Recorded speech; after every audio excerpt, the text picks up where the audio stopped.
Welcome to Crimeline. I'm David. Today, we venture into the breathtaking scenery of the French Alps, a place of natural beauty and tranquility that, in September 2012, became the backdrop for an inexplicable, brutal, and still unsolved crime. Near the tranquil waters of Lake Annecy, a British family on a camping holiday and a local French cyclist were gunned down in a remote forest clearing.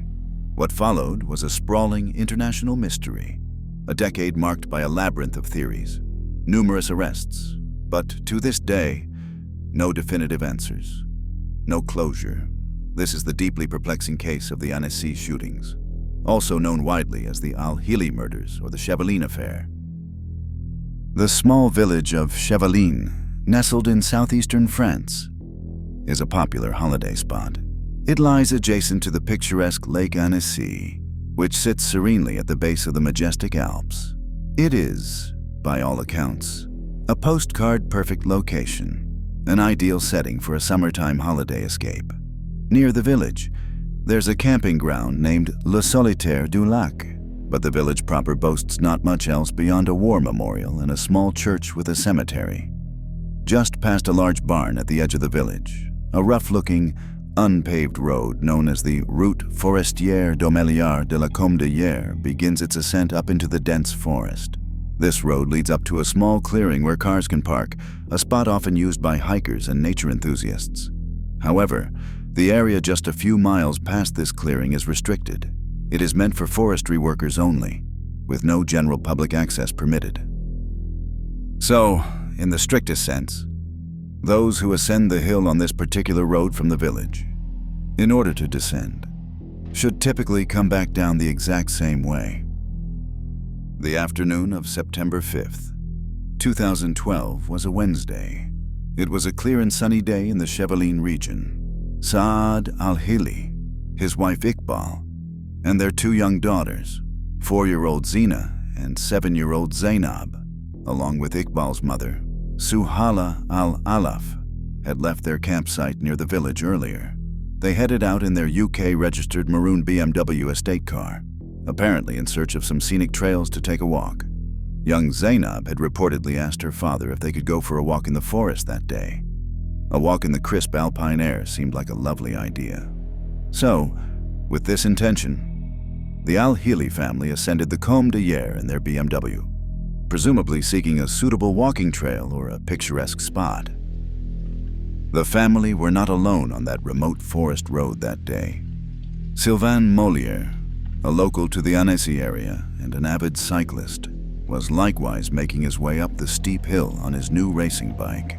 Both the Al-Hilli family in their maroon BMW and Sylvain Mollier on his bicycle passed a slower-moving cyclist on their way up the hill. That cyclist's name was Brett Martin, a British citizen who owned a holiday home in France.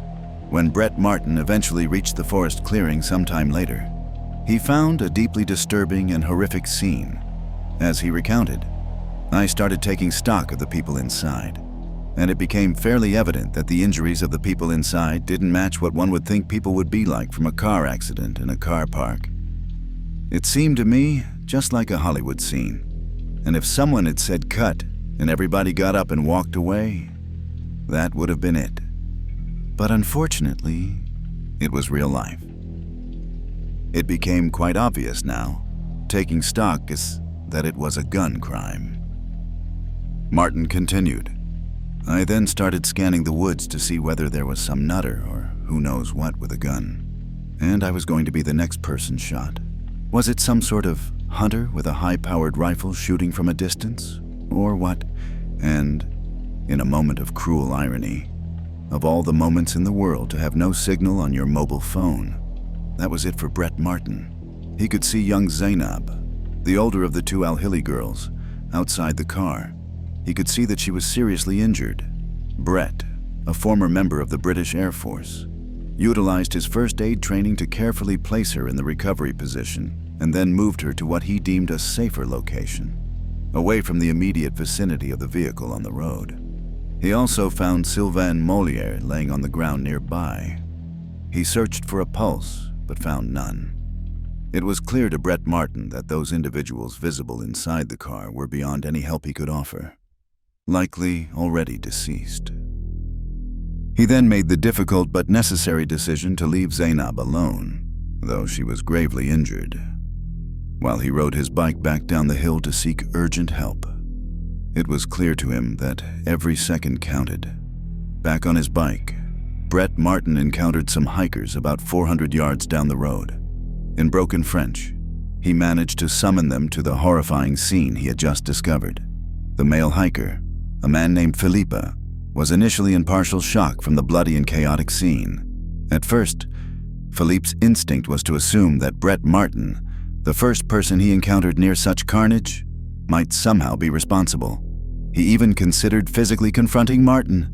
However, when Brett threw up his hands and screamed, "It's not me! It's not me!" Philippe regained his composure and then, thankfully, managed to get a signal on his cell phone. Emergency services were immediately called out to the remote clearing. When the French gendarmerie and medical teams arrived, the full horror of the scene became apparent. Inside the BMW, there was the driver, a man Saad Al-Hilli, and two women, Iqbal Al-Hilli and Suhala al-Allaf, also dead in the back seats. Next to the vehicle lay the body of the cyclist, Sylvain Mollier, and nearby, where Brett Martin had moved her, was the critically injured 7-year-old girl, Zainab. A helicopter was called in to airlift Zainab from the scene to a hospital in Grenoble. She was in a critical condition.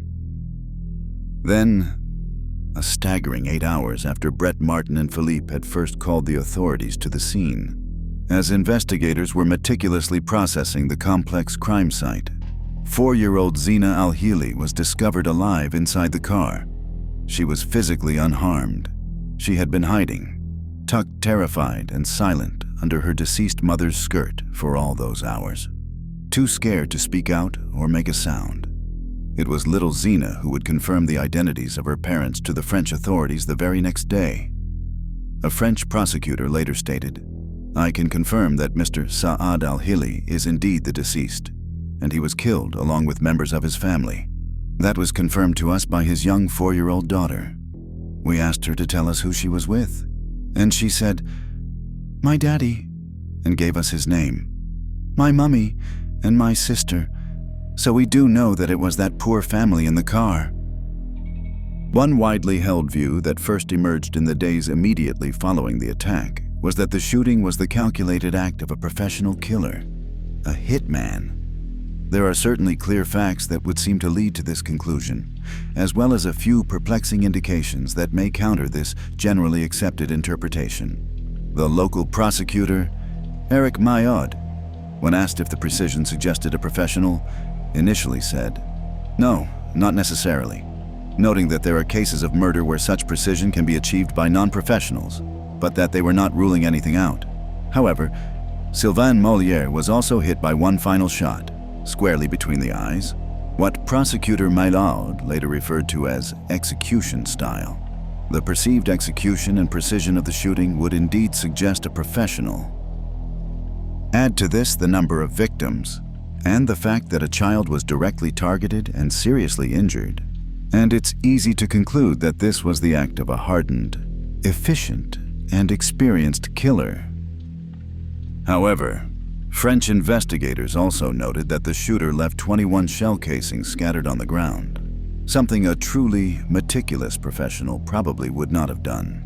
They also determined that the weapon used was an antique 7.65mm Luger P06 pistol, a model originally issued by the Swiss Army more than 60 years earlier. This was also thought to be an odd choice for a professional killer. The Luger P06 holds only 8 bullets, meaning that it was likely reloaded quickly, at least twice. During the attack, the investigators are certain of the specific weapon used because a piece of the butt of the gun had broken off and was recovered at the scene. The first person of interest considered and then cleared by investigators was the English cyclist Brett Martin, as a former military man and a fellow Englishman with a holiday home in the area. He was, by virtue of being the first to discover the scene, immediately suspicious. He was swabbed for gunpowder residue, and detectives meticulously checked and rechecked his story. Brett Martin was firm in his assertion that he did not hear 21 gunshots being fired, despite being less than 200 meters from where he was riding up the hill at the time. So, investigators conducted acoustic tests in the area and concluded that with the sound of the nearby river reverberating through the dense forest, he was, in fact, not likely to have heard anything at all from that distance, free of any suspicion. Brett Martin became a key eyewitness, aside from the maroon BMW and Sylvain Mollier passing him on his bike as he ascended. Brett Martin also saw 2 other vehicles on the Combe de Hier that afternoon. Sylvain had overtaken him roughly 25 minutes prior to him reaching the clearing. A large vehicle, described as a 4x4, came down the hill and passed him about halfway through that 25-minute climb. He also noted that a motorcycle passed him at some point, also coming down the hill from the direction of the clearing. Police concluded, based on Zainab's limited account and Brett Martin's timeline, that Martin must have arrived at the scene within moments of the shooter departing. Prosecutor Milaud believed he arrived within 10 seconds, a minute at most, after the killer had left. When Zainab awoke from her medically induced coma, she was able to recount very little of the traumatic event. She did say, however, that there was one bad man, which confirmed the initial suspicions of the French detectives that this was likely the act of a single individual. She recovered in the hospital, and understandably, neither she nor her younger sister Zina were pressured to provide any more information that could jeopardize their physical, mental, or emotional rehabilitation. Meanwhile, both a 4x4 vehicle and a motorbike, perhaps the same vehicles spotted by Brett Martin, were also reported by forestry workers on the other side of the clearing. That is, on the section of the forest road that is not intended for public access. A single worker recalled seeing a 4x4 BMW of English make, which was notable because the driver's side was on the right. 2 of his colleagues also saw the motorbike. Indeed, the motorcyclist was actually stopped by 2 of these forestry workers, who informed the man that he was not allowed to be in that restricted area. A composite likeness of this motorcyclist was sketched out by police artists at this time, based on the workers' descriptions. But it was not released to the public immediately. In fact, it was held back by investigators for nearly a year. With the intense international media attention that the case was receiving, it seemed inconceivable to the investigators that any innocent person who had simply been in the area that day would not have voluntarily come forward to police. So, they reasoned. The sketch they possessed could very well be a depiction of the killer. It was best, they thought, not to let him know that he had been spotted and that they knew what he looked like. So, they tucked that crucial piece of information away, for the time being. Back in the UK, police coordinated closely with French investigators to begin the arduous task of piecing together the complex story of the Al-Hilli family, with the hope of uncovering a motive for this horrific crime. Saad Al-Hilli was a 50-year-old aerospace engineer. He had met his wife, Iqbal, 47, who was a dentist, through family connections when she was living in the United Arab Emirates. Iqbal's mother, Suhala al-Allaf, was 77 years old. She was visiting the family in England and then accompanying them on their vacation in France from her permanent home, which was in Stockholm, Sweden, on September 9th, 4 days after the shooting in Chevaline, the Al-Hilli family's house in Claygate, Surrey, was searched by police for any indications of who may have wanted to harm the family. Police were trying to gather all possible background information they could on the family. They were working on a number of theories, and judging by recent comments, were clearly holding back more information than they were making public. But for now, the mystery remained profound. Television satellite trucks lined the quiet suburban street, and reporters watched from behind police tape until they were pushed back a further 200 yards, and all the houses nearby were temporarily evacuated as the Royal Logistics Corps bomb disposal unit was brought in. They claimed that there was something potentially hazardous located in a shed behind the Al-Hilli house. This, however, turned out to be a false alarm. as nothing more was subsequently reported on it. There were two interesting items that did come from this thorough search of the Al-Hilli home. However, the first was that Saad al-Hilli evidently owned a taser gun, a weapon that was illegal to possess in the UK. It's curious. Investigators thought why he would take the risk of owning such a weapon. The second, and perhaps more significant, discovery was that he had very recently changed all the locks to the house. Was it possible that he knew himself or his family to be in some specific danger? This was not the first time within that year that Saad had changed the locks to the Claygate house. The first instance was connected to an ongoing and increasingly bitter dispute with his older brother, Zaid al-Hilli, over a large inheritance left by their father. It seems that Zaid al-Hilli had initially been offered the full inheritance of their father, in line with some traditional practices. Their father, Qadim al-Hilli, had been a successful businessman in Iraq before leaving with his family for England in the early 1970s. Before he passed away in 2011, however, he had altered the distribution of his considerable fortune, willing it to be shared equally between his two sons. That inheritance included the valuable house in Claygate, where Saad and his family lived, as well as some substantial funds, reportedly up to €1 million, comfortably over $1 million at the time, which were held in a Swiss bank account. Saad's vacation spot in Annecy was, notably, only about a 40-minute drive to Geneva, where that Swiss bank account was, in theory, accessible. Saad was said to have intended to make that trip to Geneva while he was in the Annecy area, but he never made it. Zaid, however, says this is not entirely the case. He claims the Swiss bank account had actually been frozen by the bank due to their ongoing legal dispute over the inheritance. So Saad, Zaid asserted, would have known better than to try to access it at that time. Regardless of the specifics of the Swiss account, arguments over the inheritance between the two brothers had certainly turned heated.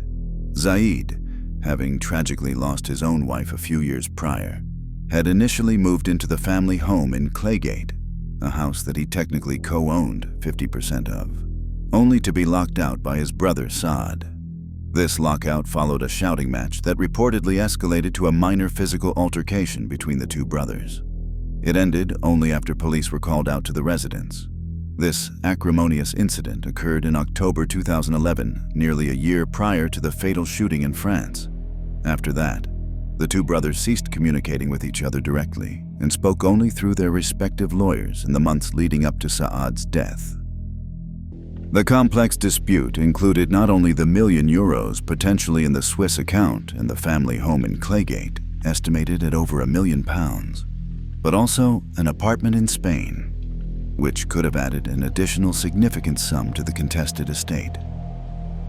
In late September 2012, shortly after the murders, police obtained a search warrant for Zaid al-Hilli's home in the UK. They subsequently sat down with him for questioning multiple times over many cumulative hours. They delved deeply into the brothers' bitter dispute and sought to catch Zaid in any contradiction in his statements. 7 months went by, with regular interview sessions covering much the same ground, as no significant new information was being turned up by investigators. Zaid remained consistent in his statements and cooperative with the police during that time. Eventually, French authorities decided to apply more pressure, and they requested that Zaid al-Hilli not speak further with authorities in England, but instead make the trip to France for questioning there. Zaid refused. He had, by this point, become increasingly distrustful of the French police and was very disappointed in their handling of the investigation. He firmly believed they were wasting valuable time pursuing theories of the murders based on his brother Saad being the primary target. Zaid al-Hilli, conversely, strongly believed that Sylvain Mollier, the French cyclist, was the intended victim, that the French investigation was somehow corrupt or incompetent, and that the intense focus on him and the family inheritance was based on some form of bias. For almost 3 weeks after his refusal to go to France, he heard nothing more about appearing there. Then, on June 13th, 2013, British police arrested him at his home in Chessington, Surrey, on suspicion of conspiracy to murder. However, authorities stressed at the time that they had no formal direct evidence against him, but felt they now had enough elements to question him as a formal suspect. Exactly 1 year on from the murders, Zaid Al-Hilli remained under arrest for the crime, although he was free on bail, and other lines of inquiry were still being actively examined by the joint French-British investigation team. A press conference was held to offer the public an update on the extensive efforts being undertaken. French police reported they had spoken to some 800 witnesses and recorded over 3,000 statements. Lines of inquiry were being pursued in no fewer than 23 different countries. In the UK alone, 560 statements had been taken, 1,600 exhibits for evidence had been compiled, and 1,300 distinct reports had led to additional follow-ups by investigators. Prosecutor Eric Malaud also reported that every satellite imaging company in Europe had been asked to dig through its archive of images from September 5th, 2012, the day of the murders, and these images were being painstakingly studied for any potential clues. There were 2 bits of unmatched DNA found on the Al-Hillis car, but an exhaustive search of every known DNA database in Europe couldn't identify their source. These were skin cells that could have been left in very innocuous ways by previous occupants or even at a car wash. Investigators also revealed that over 4,000 cell phones had pinged the nearest cell tower on the day of the murders, and every one of those individuals was being tracked down to identify potential witnesses. Furthermore, footage from security cameras from England all the way to Chevaline, France, had been compiled and meticulously analyzed to trace the Al-Hilli family's trip to the campground, Le Solitaire du Lac, where they had been staying. Police could not identify any vehicles that appeared to be tracking them on their journey. They were not, it seemed, followed from Surrey in England to Annecy in France. Zaid Al-Hilli was eventually released from his bail in January 2014. There was simply no concrete evidence connecting him to the crime. He had given investigators all the information that he could about his family history, his own whereabouts, and anything else he could possibly provide to assist them. It is true that he and his brother were at odds before Saad's death, but causing the assassination of his entire family, including his young nieces, made absolutely no sense. When asked if the French police were keeping in touch with him about the investigation, Zaid stated, "No, I don't know anything about the investigation. All I know is what I read in the papers." He expressed personal relief that the investigation seemed to be moving in other directions. Prosecutor Malaud then announced 3 distinct angles from which investigators were approaching their theories of the crime, based on 3 potential primary targets, each of which the police were examining in detail. First, there was the suspicion that had been vigorously explored in the first year of the investigation that the Al-Hilli family, particularly Saad, was the intended target. The second possibility was that Sylvain Mollier, the French cyclist, did not just happen to be in the wrong place at the wrong time, but rather was the intended target himself. The third alternative being considered was that it was a random act of violence, that all the victims were simply there when they should not have been, and either stumbled upon something they should not have seen, or were tragically faced with an unbalanced maniac who killed at random. Based on the chosen weapon, an old pistol that held only 8 bullets, the police initially concluded that there was likely only one primary target. But who was it? The third alternative, the one that assumes that none of the victims were personally targeted, led police to consider anyone in the local area who could possibly fit their developing profile of the killer. So, in February 2014, a second arrest was made. A local man named Eric Devoiseux was arrested in his home, located just a few miles from Lake Annecy. Eric had caught the eye of police for a few circumstantial reasons. First, there was his proximity to the crime scene, since he lived only a few miles away. Second, he had a known propensity towards guns and was a collector of firearms, including antique pistols like the one used in the shooting. Lastly, he was said to have a grudge against foreigners. He was arrested alongside a friend of his, Jean-Luc Falsi. They were detained and questioned at police headquarters for 4 days, Police confirmed they found more than 40 weapons, including guns and grenades, at Devoisseau's house. In a press conference, prosecutors said they were sure he was near the scene at the time of the murders, but they also stated the case was not cleared up and that there was, as yet, no direct link between him and the murders. Devoisseau's resemblance to the e-fit image of the motorcyclist released the previous year who had been spotted near the scene had partly led to his arrest. It was since claimed that his mobile phone data indicated he was in the vicinity, but crucial DNA tests came back empty. No match. A Luger pistol similar to the one used in the shooting was discovered in a search of his home, but subsequent testing found that it was not the same weapon used in the Chevaline massacre. They also found a motorbike and helmet at his property, but these did not match the description given by the forestry workers of the one seen close to the scene that day. And the cell phone data that supposedly placed Eric Devoisseau near the scene was arguably useless. It made perfect sense for his cell phone to ping a tower nearby on that day, as it was the area where he lived. A few months later, still working through an extensive list of all potential witnesses, the police interviewed a former soldier who was known in Sylvain Mollier's circle of acquaintances. His name was Patrice Menegaldo. He was 50 years old and lived in Ugine, a village only about 20 minutes from Chevaline. He had been a paratrooper in the elite French Foreign Legion. As an ex-soldier, he checked a couple of boxes in terms of potential interest for investigators. He certainly knew his way around guns and had likely seen combat action overseas, so he was perhaps hardened by these experiences. Police spoke with Patrice Menegaldo at the station for approximately an hour. He was never accused of any involvement in the crime and was never officially considered a suspect. Tragically, just 2 months after this interview, Patrice Menegaldo shot himself in the head.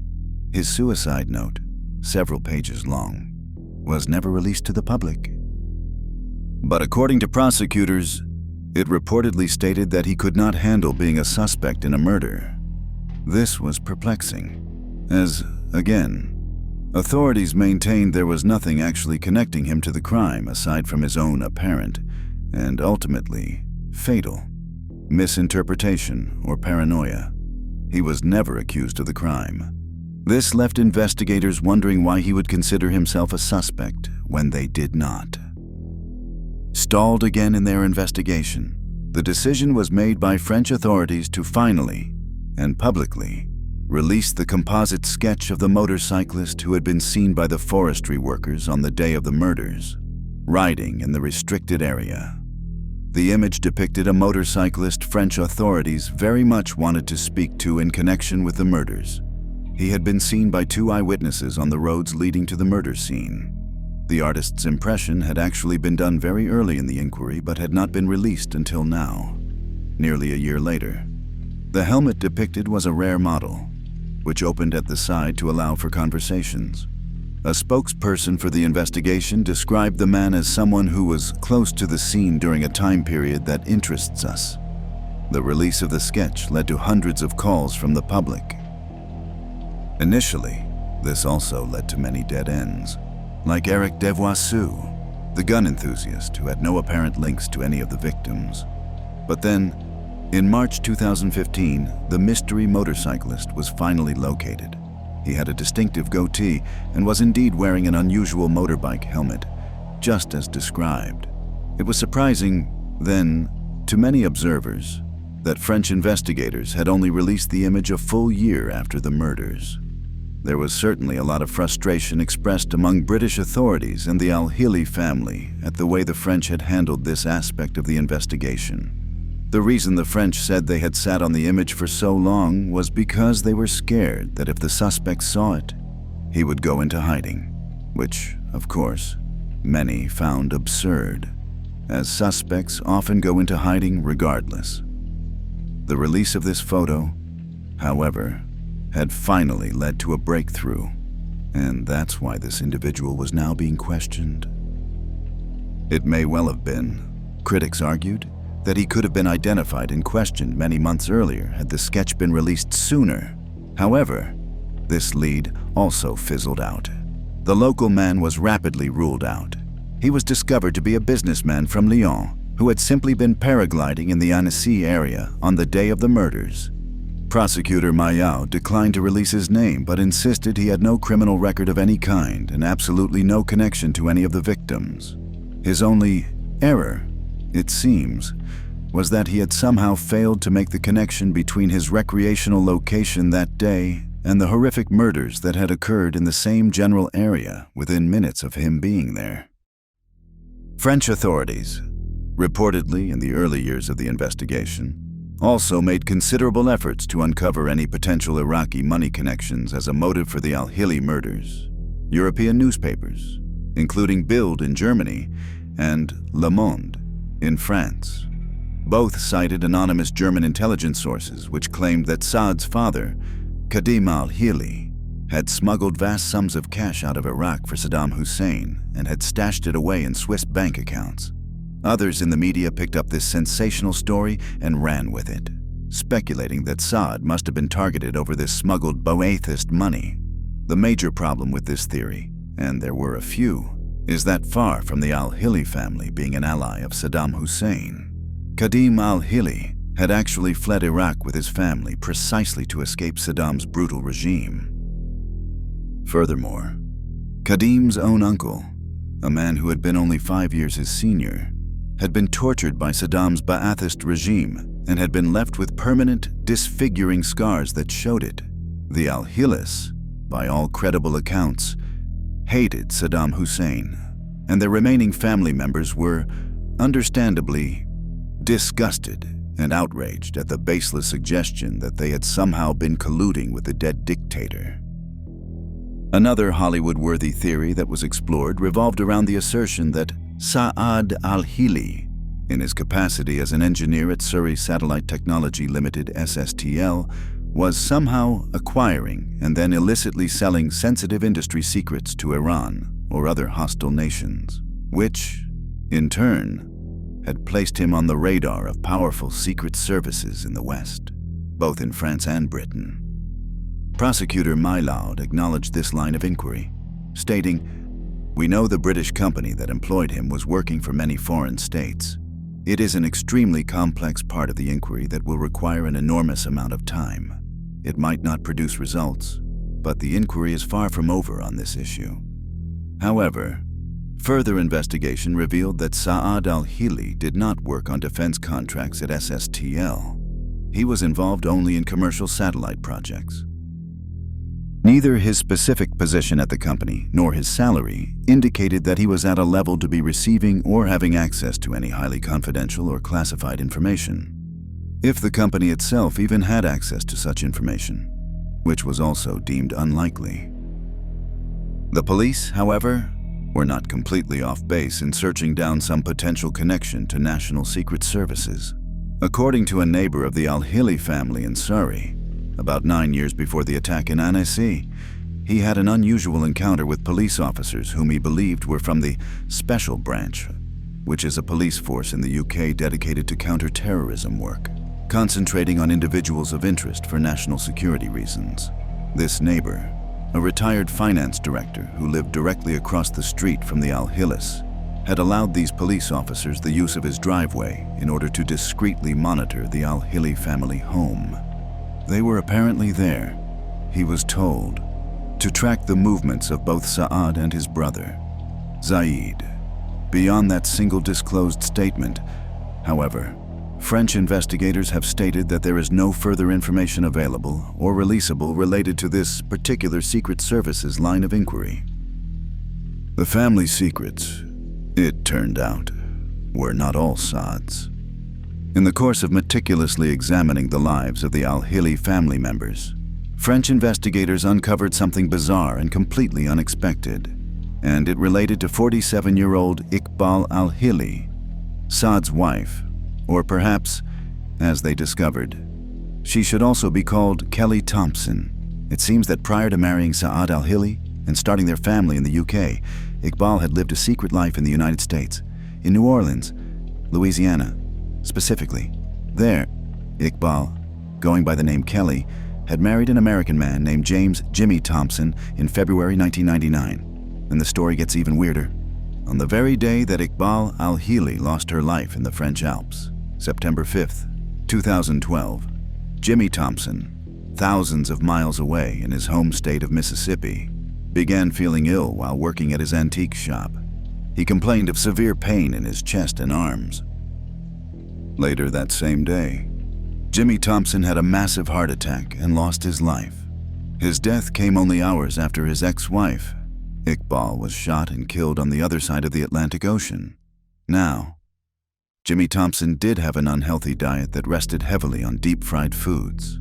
He was a bit overweight, had some known issues with stress, and he was approaching 60 years of age. Despite these prosaic medical facts, the sheer coincidence of their deaths on the same day was too much for many to accept as mere chance, including several members of Jimmy Thompson's family, who would later tell the press that they were convinced something nefarious, something sinister, had somehow connected the deaths of Jimmy and Iqbal. Despite the vast distance and the 12 years that had passed since their marriage had ended, Iqbal and Jimmy had reportedly kept in contact via emails over the years, well into the period when she was remarried to Saad and settled with her family in England. It remains unclear if Saad Al-Hilli was ever aware of Iqbal's previous marriage in the United States. Investigators found that she had not revealed this past to other relatives, and no one in her circle of friends in England seemed to be aware of her previous life or marriage at all. When the FBI approached Jimmy Thompson's family in the UPSS to request permission to have his body exhumed for an autopsy to investigate any potential foul play, they refused. They stated they didn't want to relive the grieving process. Authorities in both France and the US have not produced any credible evidence to indicate a direct link between the deaths of the two ex-spouses. There appears to be nothing further down this particular path, aside from ongoing speculation that Jimmy could somehow have been poisoned to silence him. Investigators have stated only that it is, at the very least, an amazing coincidence. And there would be still more coincidences and oddities encountered while delving into the personal life of Iqbal's mother, Suhala al-Allaf. The detectives encountered a curious hurdle when French police, coordinating with Swedish authorities, went to Suhala's apartment in southern Stockholm. They found that the apartment had been recently burgled and ransacked. Documents of potential interest to the investigators had gone missing. Papers relating to her bank accounts and various family documents were also gone. So was a computer. It's unclear what else of potential significance was taken or destroyed in this mysterious burglary. And we may never know. Suhala al-Allaf was not known to be a woman of significant wealth, so this was considered an unlikely factor towards a motive for the burglary, or indeed, for her murder. She had one son, Haydar, who had some diagnosed mental health conditions. He was, therefore, vetted thoroughly by the police in connection with the murders, but was also ultimately cleared from being considered a suspect. So much of the public and media narrative around this horrendous crime has, understandably, centered around the Al-Hilli family, and has often depicted the French cyclist, Sylvain Mollier, as simply an unfortunate, tragic witness who happened upon a horrific scene already in progress or just concluded, and so also lost his life. But Sylvain Mollier was likely the first to be shot, and he suffered one more gunshot wound than the victims in the Al-Hilli car. His presence in that specific, remote area was also arguably more likely and less unusual than the Al-Hillis, since he lived locally and often went out cycling on those forest trails. Could he have been the intended target all along? Sylvain Mollier lived close to Chevaline, in the nearby town of Ugin. He was a father to a 3-month-old son with his partner, Claire Dunand, as well as to 2 older teenage children from a previous marriage. Claire was 16 years younger than Sylvain. She was only 29 in 2012. Claire was initially reported in some media outlets to have recently come into a substantial inheritance, giving rise to rumors that Sylvain was perhaps living off of her newfound wealth, which, in turn, was supposedly causing anger and disputes with her family. There seems to be no actual truth to this particular rumor. However, it was only unsubstantiated local gossip. Claire was, in fact, in the process of taking over her family's pharmacy business. But she was purchasing it on credit, not being gifted a sudden fortune. And the extent of her family's wealth had been greatly exaggerated by the rumor mill. Sylvain also reportedly had a polite and amicable relationship with his ex-wife, and was close to both of his older children.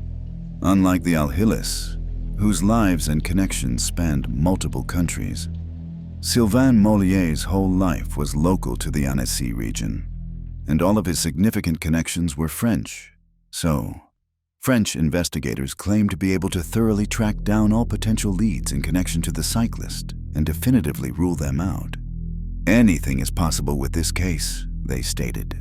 But theories connected to Sylvain Mollier as the primary target, they asserted, belong at the bottom of the pile. In September 2021, on the 9th anniversary of the shooting, the French gendarmerie forces staged a meticulous, full-scale recreation of the crime and the general sequence of events leading up to it and occurring afterwards. This was done on location at the forest clearing in Chevaline and was based on all known witness statements, forensic evidence, and established timelines. They took the results of this complex reenactment back for analysis. Then, in January 2022, they announced a new development. They concluded that one witness's statements and timelines did not add up and required further, more intensive questioning. That witness was the mystery motorcycle rider, first identified by the forestry workers as driving in the restricted area on the afternoon of the murders. The man that was eventually tracked down, in part, due to his unique model of helmet, and who had notably failed to come forward on his own in the intervening years. This man, still unidentified publicly by authorities, was taken into custody, and his home was searched. The man's movements and whereabouts on the day of the killings, as well as in the days immediately before and after, were meticulously tracked and verified by investigators. The latest reports at the time of the original video's production, however, suggested that no charges would be brought against this individual anytime soon. The French prosecutor was quoted in January 2022 as saying simply, "The investigation continues. There has been nothing further publicly disclosed about the second mystery vehicle, the 4x4 English registered BMW, that was also seen on the forest road that day." As for the two young survivors, Zina and Zainab Al-Hilli, after a period in foster care in England, they were placed under the special guardianship of extended family members. Given that so little is still understood about the true nature of the crime or its motive, there remain understandable and very serious concerns that whoever killed their parents and grandmother may still view the girls as potential targets, or as individuals who might one day remember more. They have, therefore, been given new identities for their protection, and nothing more has been publicly released regarding their welfare or current whereabouts. A decade on, the Annecy shootings remain one of Europe's most perplexing and chilling unsolved crimes. The picturesque alpine setting, a popular destination for tourists and locals alike, belies the brutal, execution-style violence that occurred on that sunny September afternoon, leaving a trail of dead and two young girls orphaned under the most horrific and traumatic circumstances imaginable. With multiple complex theories explored, numerous individuals investigated across several countries, and even recent arrests yielding no definitive breakthrough, the fundamental questions of who committed this meticulously planned massacre, and, crucially, why continue to haunt investigators, the victims' surviving families, and the public alike. For the families of Saad, Iqbal, Suhala, and Sylvain, justice remains an agonizingly distant and perhaps unattainable hope. I'm David, and this has been Crime Line. We will continue to follow any developments in this deeply disturbing and long unresolved case.